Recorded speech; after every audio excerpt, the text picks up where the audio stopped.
Time takes a toll on everyone. Hello and welcome. This is Barbara from Vienna, Austria.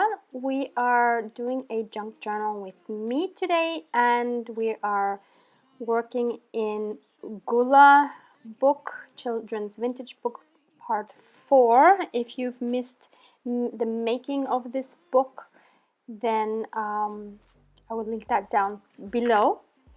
So we are continuing to work in this book to include some inspirational pages for Nancy. And I'm starting off by making a collage with this beautiful, beautiful old book from 1925. I love this book so much. It's completely falling apart. I got it at Goodwill a few weeks ago. It was a very lucky find, and I love these black and white floral images so much. And I am choosing this one on the right there for my focal point for a collage, and I'm using my tear ruler to tear this image, and I'm actually tearing on all 4 sides because I wanted all 4 sides to have this torn look. This ruler is linked below in 2 different links in case you are looking for a tearing ruler. Now I am distressing the edges with some tea dye ink because I thought I didn't want the edges too dark. And now I am adding some scraps from my scrap drawer as a background. So what I'm doing here is I am trying to frame this image with some papers that do have some interest but that are not dominant, because since this is a black and white image, anything dominant I would put on the background would, I guess, make my eyes move away from the focal image, which is not my intention. So it is a fine balance to find the right pieces that will complement the image rather than distract from it. I will have to go through this drawer of scraps because I'm not happy with it at the moment. Maybe that will be my next decluttering KonMari project. You seem to like my ribbon drawer decluttering a lot, so maybe that will be my next thing, because I think a lot of you are probably struggling with scraps as well. This piece I really like. It is a obviously a music sheet, but it's handwritten, so somebody actually has written down some music, and I love that. So this is kind of what it's gonna look like. So now is my least favorite part of actually gluing down the individual pieces, just because when I glue from the bottom up, obviously everything else moves around and I struggle to put everything back the way I had intended it to be. Elaine had given me a wonderful tip to start from the bottom and go down, but I can't seem to do that very well. Maybe I'll try it in another collage, but for now I'm sticking to my old method. Okay, so now we have the background glued down, and now I'm opening my treasure box of beautiful vintage stamps that I have bought from Allison, the same lovely girl who I have the Blue Door journal from, which I have done a lot of my junk journal with me videos in. And I am just obsessed with these stamps. Most of these are from an apple orchard, and I've used these in a lot of other, not a lot of other, because I didn't have them for that long yet, but I've used them in some other projects and some other journals, and I just adore them. So what I'm doing here is I'm picking out a few of the stamps that have numbers on them, because I'm obsessed with numbers, and numbers work for everything. And I'm using this light blue or sky blue archival ink that I've had for quite a long time. If I find one of these online, I will link it below. So the first stamp I wanted to use was this one, which says 2.5 inches and up. And excuse me, I'm going to stamp him right up there in the intention of partially covering that stamp. Now I chose light blue because some of the papers that I have as background have some blues in them, so I thought I will just continue with the blue. So these are just some random numbers. And then I decided I do want this image to stick out more, so I actually went over it with my vintage photo ink.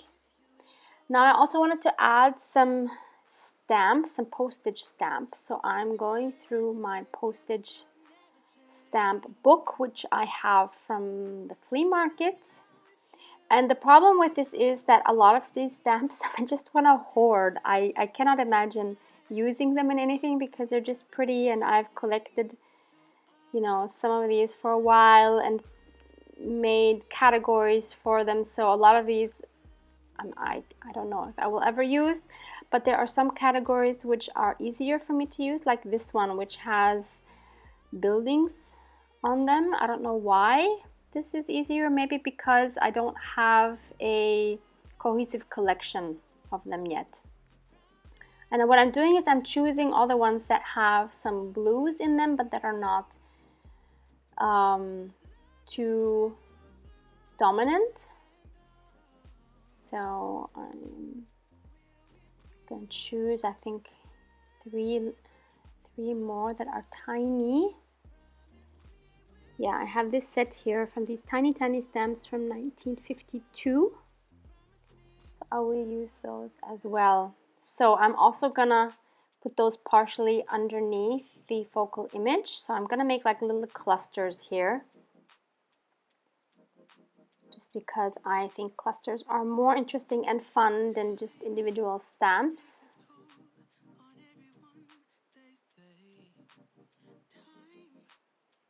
And if you've seen me make previous collages, you will know that I always say your eye likes uneven numbers and likes things to be in threes. So this is exactly what I'm doing here. I have one on the left, one on the right bottom.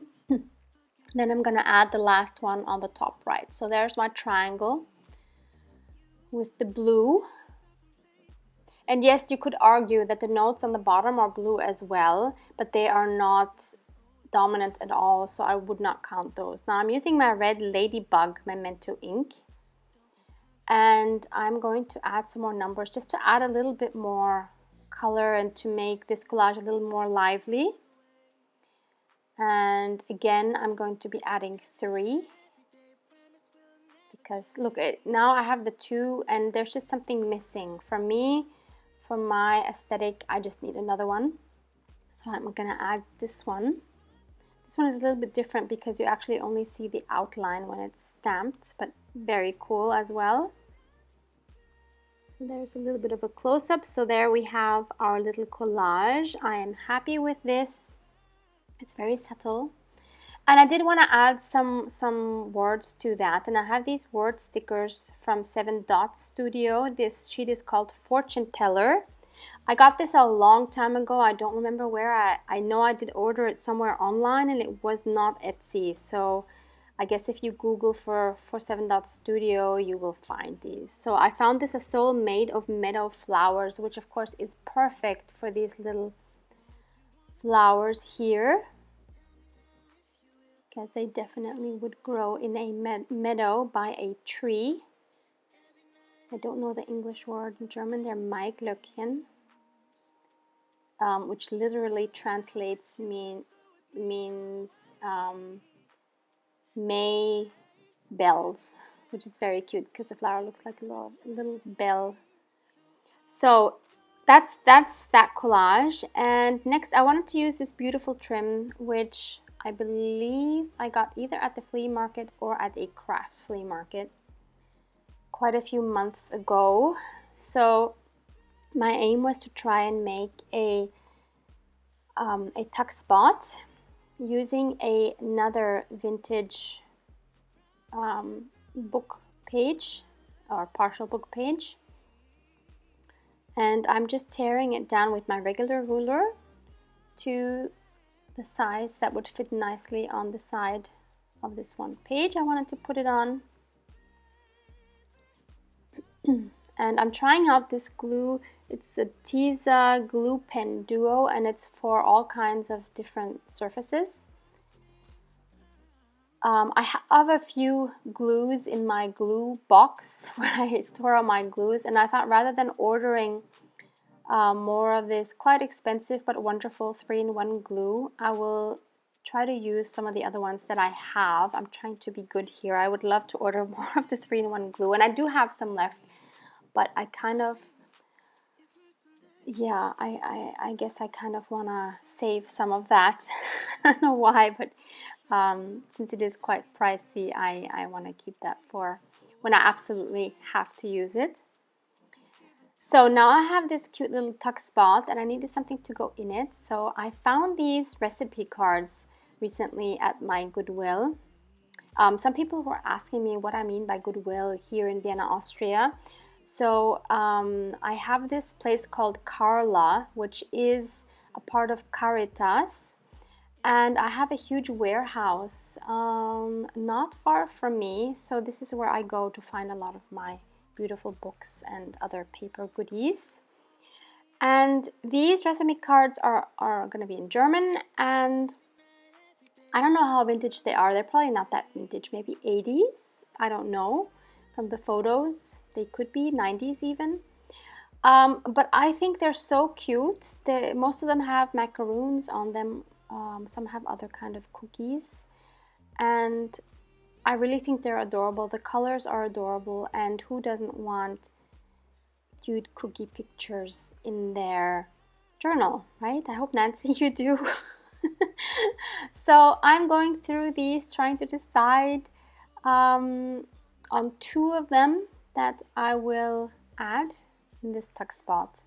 And I'm pre-selecting, I believe, 5 of these, and then make my final decision from there on, which was very difficult because so many of them looked so cute. And I actually end up picking 2 that have strawberries. I didn't realize that at the time I was choosing them, but looking at the footage now, they both have strawberries, and I think they're adorable in there. So that's page number 2. Then I found this beautiful book about junk style in your interior decorating, also at Goodwill. Now this is definitely not a vintage book. It is from 1989, I believe. 98 even. Is it 98? I can't read it now. I think it's 98. So really not vintage and not old at all. But the images in here are just absolutely gorgeous. I love interior design. I love vintage interior design. Unfortunately, my apartment is not vintage at all. I wish it was. Maybe one day. And this book just had so many absolutely gorgeous photos in here, and I thought, why not add some of these to junk journals as well, because the style would work so nicely. And I will actually look for this book online. If I do find it somewhere, I will link that down below for you as well, because I'm sure there's a few of you who will really appreciate these gorgeous photos. Takes a toll on everyone, they say. Time is merciless, it won't wait for us to change. Time, I am stressing out, I can't figure out what to say. Oh, time, just give us time. Time, looking back on pictures, and I find it hard to see you and myself in places where we used to be. And I'm sure I'm not alone in saying I would love to have a craft space like this.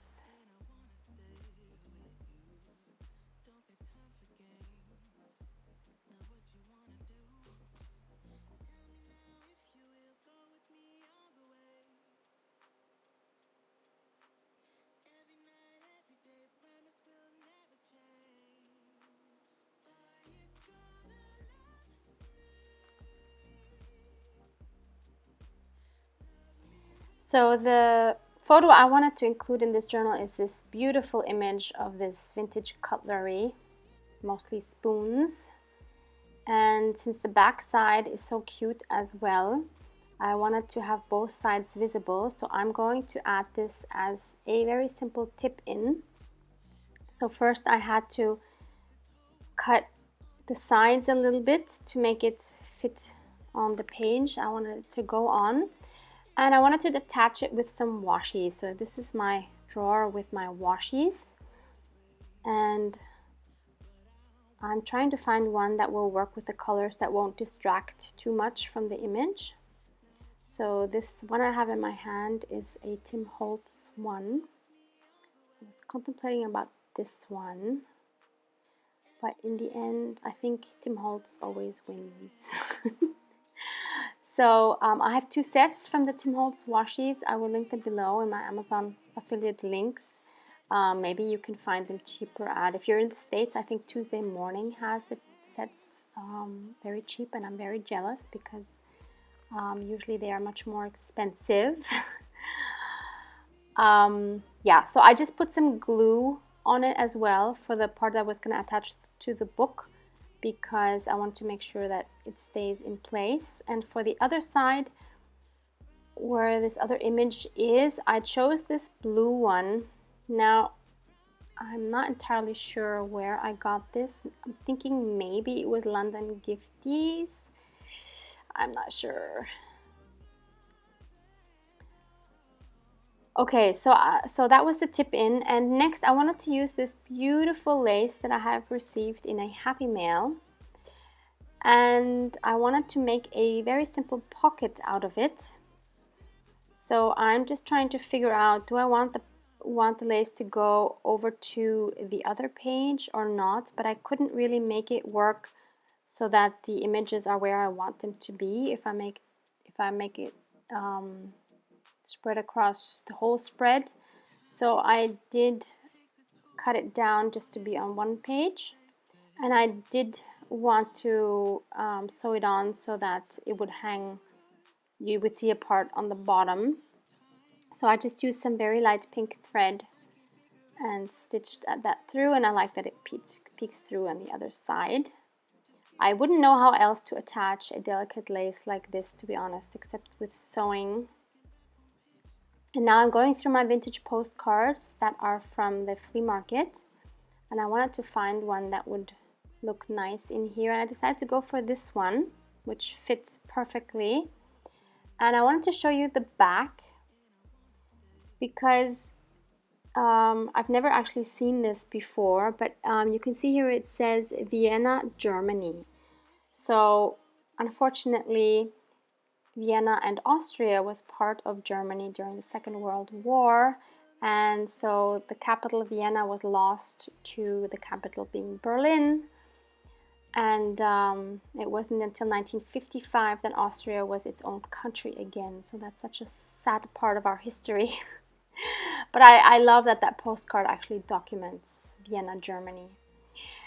And these beautiful cabinet cards are from the flea market. I've collected them for a while. I love them so much.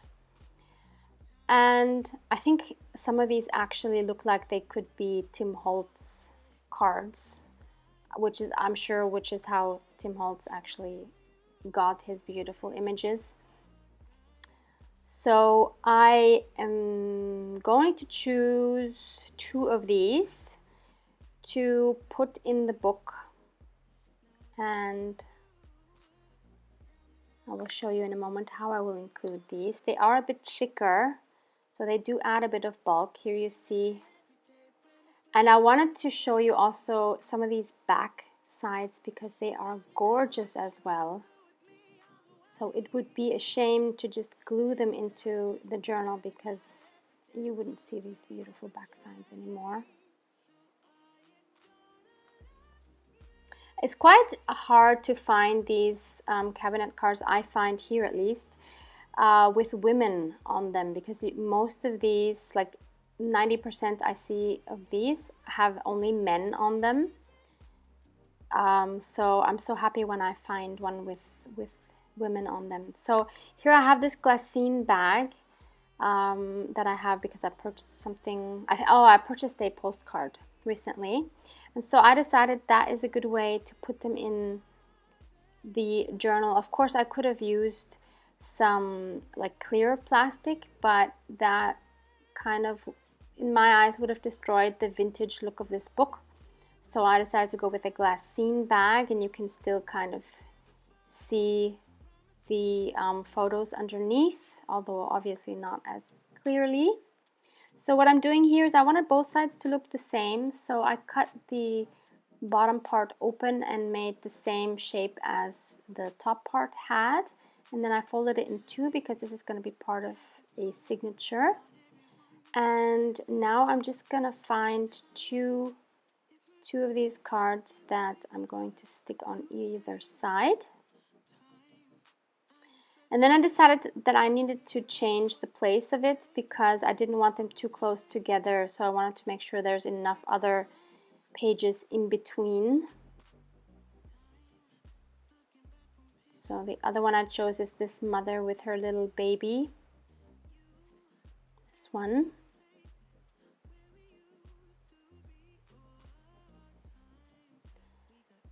And since I want Nancy to be able to look at these without having to tear anything open, I just decided to add these cute owl clips. I have those linked below as well. I think they're just fun and different shaped paper clips than you usually see. And then I also wanted to make a little pocket with this beautiful napkin that I recently found at a random store. And it looks very festive, I think, and so for this time of year I thought it's very nice actually to add in a winter kind of journal. So what I'm doing here is, after I separated the two layers, I have this light cardstock, which I'm just going to use to glue that on with some glue stick. Now when you do this, you have to be careful to really put glue everywhere, because otherwise you will get bubbles if you missed a spot. So now I'm very carefully burnishing it down, and now I'm going to cut out the shape of the napkin. Haven't done anything with napkins for a while actually. Okay, and now I'm going to see how I can make a pocket with this.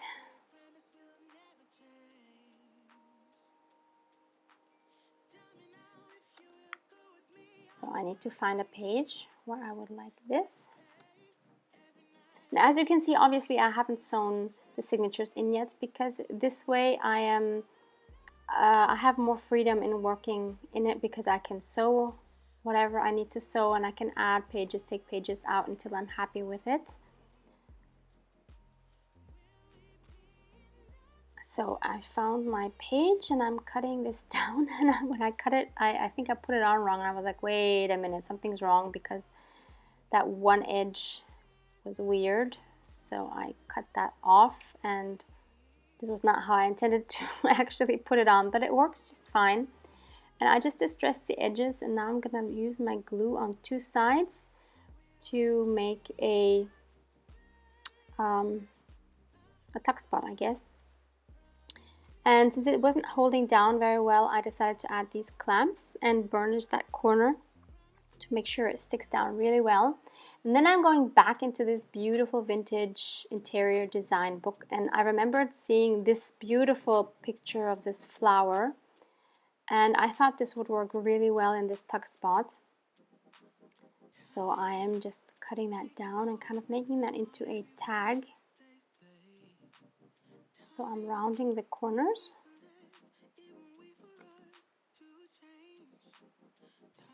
And I'm of course distressing the edges, both front and back. And then I'm going to punch a hole in the top, because I did want it to look like a tag. And then I'm gonna add one of these reinforcement rings that I have just dyed or gone over with my the dark ones are Vintage Photo, the light ones are tea dye, and I really like that. I hope Nancy does too.